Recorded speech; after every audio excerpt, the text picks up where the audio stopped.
जय हिंद दोस्तों, रक्षित खन्ना के चैनल में आपका स्वागत है। दोस्तों कैसे हैं आप? उम्मीद करता हूं कि आप अच्छे होंगे। दोस्तों आज के इस वीडियो में मैं बात करूंगा 8वें वेतन आयोग के बारे में। दोस्तों कुछ पेंशन के एक्सपर्ट हैं, कुछ वित्तीय सलाहकार हैं जो कह रहे हैं कि 8 सीपीसी का फायदा आपको 1/1/2026 से ही मिलेगा, यानी बैक डेट का सरकार आपको पूरा एरियर दे देगी। तो दोस्तों आज मैं आपको इसी पे जानकारी दूंगा। तारीख तय हो चुकी है कि कब से आपको 8 सीपीसी का फायदा मिलेगा और सरकार कितने साल का आपको एरियर देगी। जैसे कि दोस्तों आप पीछे थंबनेल में देख रहे हैं, लिखा हुआ है 8th पे कमीशन हो गई घोषणा, मिलेगा 2 साल का एरियर। जी हां दोस्तों, सरकार आपको 2 से 3 साल का एरियर देगी। यह बात बिल्कुल सही है। जी हां दोस्तों, जो पेंशन के एक्सपर्ट हैं, जो इकोनॉमी एक्सपर्ट है, जो वित्तीय सलाहकार है, वो बिल्कुल सही जानकारी दे रहे हैं। आपको 2 से 3 साल का एरियर मिलेगा। जी हां दोस्तों, सरकार इसकी घोषणा करेगी आगे चलकर। इसी पर दोस्तों मैं आपको जानकारी दूंगा। कब होगा 8 सीपीसी का ऐलान, कब से आपको फायदा मिलेगा और कौन सी तारीख तय करी गई है, कितने साल का आपको एरियर मिलेगा, सारी जानकारी मैं आपको देने वाला हूं आज के इस वीडियो में। जानकारियों में आगे बढ़ने से पहले एक छोटी सी अपील मैं आपसे करूंगा, और अपील है चैनल सब्सक्राइब की। देखने में आया है पेंशनर्स वीडियो तो देख रहे हैं लेकिन अभी तक चैनल को सब्सक्राइब नहीं किया। ऐसे कितने पेंशनर्स हैं? सिर्फ 34% कमी है। तो दोस्तों मैं आपसे अपील करता हूं, जितने पेंशनर्स ने अभी तक चैनल को सब्सक्राइब नहीं किया, वो पेंशनर्स फटाफट सबसे पहले चैनल को सब्सक्राइब कर लीजिए, ताकि आपको सही जानकारियां, एडवांस जानकारियां और आगे आने वाले वीडियो के नोटिफिकेशन आपको तुरंत मिल जाएं। चैनल सब्सक्राइब करने के या फिर वीडियो देखने के आपको एक भी पैसे नहीं देने, सब कुछ आपके लिए फ्री में है। तो फटाफट सबसे पहले आप क्या करेंगे? चैनल को सब्सक्राइब। चैनल का नाम है रक्षित खन्ना। चलते हैं दोस्तों, जानकारी में आगे बढ़ते हैं।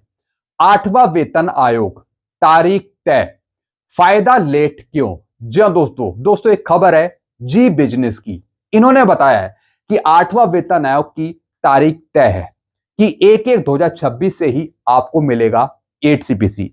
भले इस भारत सरकार ने 8 सीपीसी के टर्म ऑफ रेफरेंस में डेट मेंशन नहीं करी, लेकिन फिर भी आपको 8 सीपीसी का फायदा मिलना है 1/1/2026 से। अब दोस्तों जो तारीख है वो है 1/1/2026, लेकिन जो फायदा है उसकी जो तारीख है वो है अलग। जी हां दोस्तों, यानी लागू होने की तारीख है अलग और आपके खाते में जो पैसा आएगा उसकी तारीख है अलग।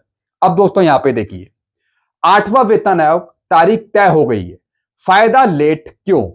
1 जनवरी 2026 से लागू, लेकिन पैसा 2028 में। जी हां दोस्तों, पैसा आपके खाते में कब आएगा? 7 सीपीसी जब लागू हुआ था तो उसका पैसा आपको कब मिला था? 7 सीपीसी का सर्कुलर था, सर्कुलर 570, जो जारी हुआ था 2016-17 के बीच में, और बेनिफिट आपके खाते में पैसा कब आया था? 2016 के बाद। तो दोस्तों लागू होने की तारीख थी 1/1/2016 7 सीपीसी की, लेकिन आपके खाते में पैसा कब आया? 2016 के बाद। ठीक इसी तरीके से 8 सीपीसी में होगा। 8 सीपीसी की लागू होने की तारीख है 1/1/2026 और पैसा आपके खाते में कब आएगा? 2026 के बाद, यानी 2027 और 28 में। जी हां दोस्तों, यह बात बिल्कुल सही है। इसी के बारे में पेंशन एक्सपर्ट ने भी अपनी राय दी है। बिल्कुल सही जानकारी है दोस्तों। 2026 का साल अभी ऐसे ही चला जाएगा। 2027 में वेतन आयोग अपनी रिपोर्ट सौंपेगा सरकार को, फिर सरकार भी 5 से 6 महीने लेगी रिपोर्ट को एक्सेप्ट करने में, फिर अपने लेटर निकालेगी, गैजेट नोटिफिकेशन निकालेगा। तो दोस्तों आप लमसम मान के लेके चलिए कि 2027 के एंड तक, 2028 में आपके खाते में पैसा आना शुरू हो जाएगा। जी हां दोस्तों, 8 सीपीसी का इसी की जानकारी पीछे दी गई है। करंट स्टेटस, 7वां वेतन आयोग 31 दिसंबर 2025 को खत्म हो चुका है, जैसा आपको पता है।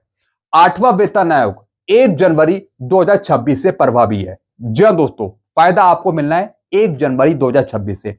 आप मान के लेके चलिए, पहला साल का एरियर है 2026 का, दूसरे साल का एरियर है 2027 का, और 2028 तक आपकी बढ़ी हुई पेंशन भी मिलने लगेगी। तो दोस्तों आप यहां पे 2 साल का एरियर मान सकते हैं, यानी 2026 का और 27 का।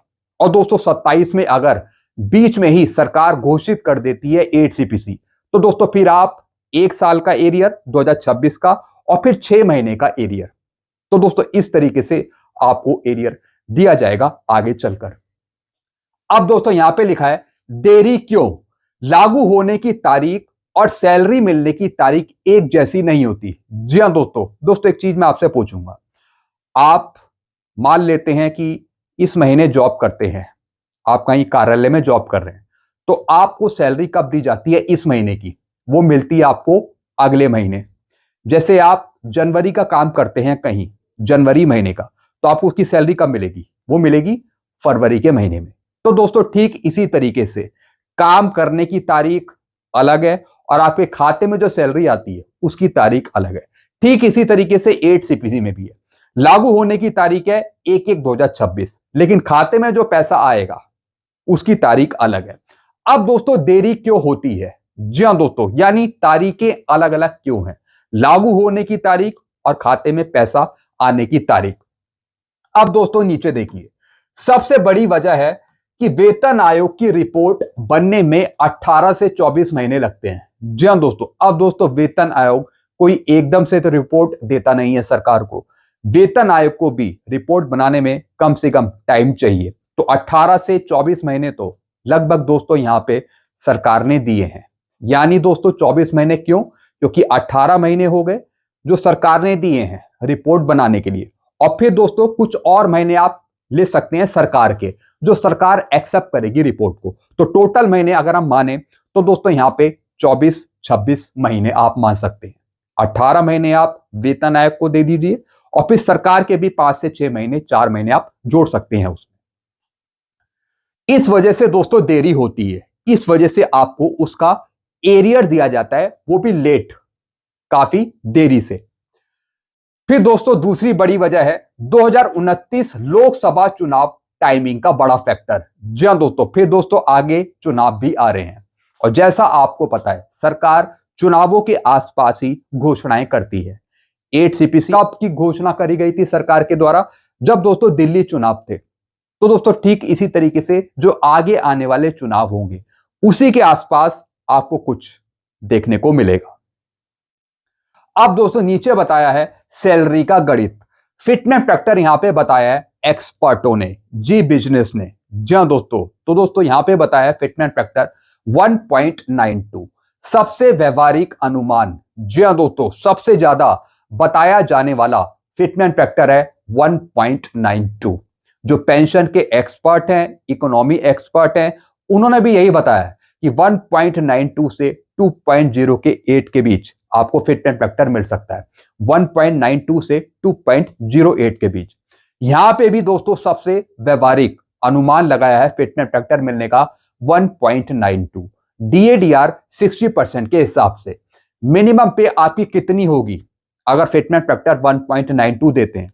मिनिमम पे है 7 CPC की 18,000, तो दोस्तों ये बढ़कर हो जाएगी 34,560। तो दोस्तों अगर आपको भी अपनी पेंशन निकालनी है 8 CPC की, तो आप कैलकुलेटर ले लीजिए, कैलकुलेटर लीजिए, और जो आप अभी बेसिक पेंशन ले रहे हैं विदाउट डीए को उसमें मत जोड़िएगा, डीआर को मत जोड़ेगा। जो आपकी बेसिक पेंशन है उसे आप मल्टीप्लाई कर लीजिए, गुणक कर लीजिए, मल्टीप्लाई कर लीजिए 1.92 से। जो वैल्यू आएगी वो आपकी पेंशन होगी 8 CPC की। ये काम आप कर लीजिए। जो आपकी बेसिक पेंशन है जो आप अभी ले रहे हैं 7 CPC की, चाहे आप OROP 3 की ले रहे हो, OROP 2 के ले रहे हो, या फिर OROP 1 की ले रहे हो, या फिर आप लास्ट पे डॉन का 50% पेंशन ले रहे हो, तो दोस्तों जो भी आप पेंशन ले रहे हो उसे आप मल्टीप्लाई करिए, मल्टीप्लाई करिए 1.92 से। जो वैल्यू आएगी वो आपकी नई पेंशन होगी 8 CPC की। इस तरीके से आप 8 CPC की पेंशन निकाल सकते हैं। तो दोस्तों ऐसे ठीक इसी तरीके से यहां पे दिखाया, जैसे किसी की 18,000 बेसिक पे है, पे मल्टीप्लाई कर दिया 1.92 से, तो दोस्तों ये आ गया 34,560 अनुमानित 8 CPC की बेसिक पे। अब दोस्तों नीचे बताया डीए का रोल क्या है।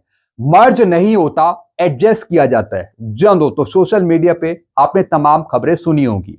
बताया गया होगा आपको कि डीएडीआर आपका मर्ज हो जाता है, आपकी बेसिक पे बढ़ जाती है, आपकी बेसिक पेंशन में बढ़ोतरी हो जाती है। ऐसा कुछ नहीं होता।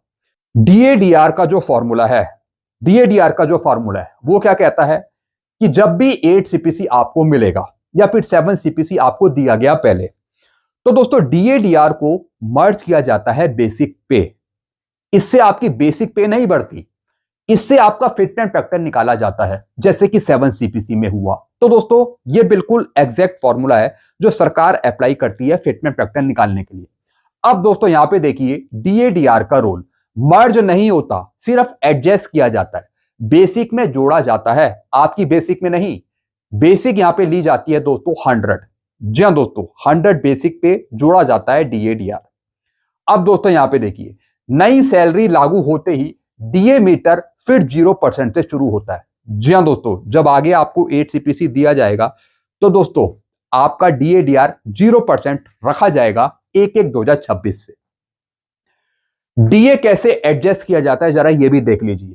पुराना बेसिक यानी जो आपकी ओल्ड बेसिक है प्लस पुराना डीए जो आपका पुराना डीए है, जैसे कि जनवरी 2026 से अभी आपका होगा आगे 60%।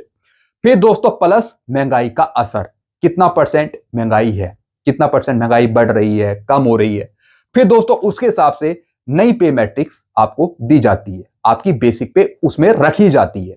तो दोस्तों फिटमेंट फैक्टर निकालने के लिए जो आपका डीए है वो एडजस्ट किया जाता है हर एक पे कमीशन में। तो दोस्तों ठीक इसी तरीके से 8 सीपीसी में होने वाला है। अब दोस्तों यहां पे देखिए, जैसे किसी की बेसिक है यहां पे 100 है। जी हाँ दोस्तों, बेसिक 100 यहां पे ली जाती है, प्लस दोस्तों उसमें डीएडीआर का परसेंटेज। जी हाँ दोस्तों, जैसे दोस्तों जनवरी 2026 से है 60%, तो 60 प्लस 100 ये हो जाता है 160 आ जाता है। तो 160 मल्टीप्लाई 100 डिवाइडेड बाई 100, तो ये आता है 160। तो दोस्तों इस तरीके से फिटमेंट फैक्टर निकाला जाता है उस डीएडीआर पे, और फिर उसमें गवर्नमेंट का इंक्रीज भी जोड़ दिया जाता है। तो दोस्तों ठीक इसी तरीके से 8 सीपीसी में आपको देखने को मिलेगा। सबसे बड़ा फायदा 2026 से 2028 तक का मोटा एरियर मिलने की संभावना है। जी हां दोस्तों, एरियर दोस्तों यहां से आपको 2 से 3 साल का एरियर मिल सकता है। 2 साल तो आप लेके चल सकते हैं एरियर का, यानी 2026 का और 2027 का, क्योंकि अप्रैल 2027 तक तो रिपोर्ट देनी है वेतन आयोग को, सरकार को, और फिर 5 से 6 महीने आप मान के लेके चलिए कि सरकार टाइम लेगी। तो दोस्तों 2027 का पूरा साल निकल सकता है, लेकिन आपको टेंशन लेने की जरूरत नहीं है, बैक डेट का 2 साल का आपको एरियर मिल जाएगा। सबसे बड़ा फायदा है 2026 से लेके और 2028 तक का मोटा एरियर मिलने की संभावना है। अगर दोस्तों सरकार और टाइम लेती है 8 सीपीसी को लागू करने के लिए, तो दोस्तों फिर आपको 3 साल का भी एरियर मिल सकता है, 2026 का, 27 का और 28 का। लेकिन दोस्तों मैं यहां पे लेके चलता हूं 2 साल का एरियर, 2026 का और 2027 का, और 2028 तक तो 8 सीपीसी सरकार कहीं ना कहीं लागू कर ही देगी। बाकी आपके अपने विचार क्या हैं, आपके सुझाव क्या हैं, आप नीचे कमेंट कर सकते हैं। तो दोस्तों ये कुछ नई जानकारियां थी जो मैंने आपको यहाँ पे दी है। ऐसी जानकारी आपको बराबर मिलती रहेंगी। तो सारी जानकारियां पाने के लिए और जानकारियां पाने के लिए आप चैनल से जुड़ जाइए, चैनल को सब्सक्राइब कर लीजिए। चैनल का नाम है Rakshit Khanna. Thank you so much.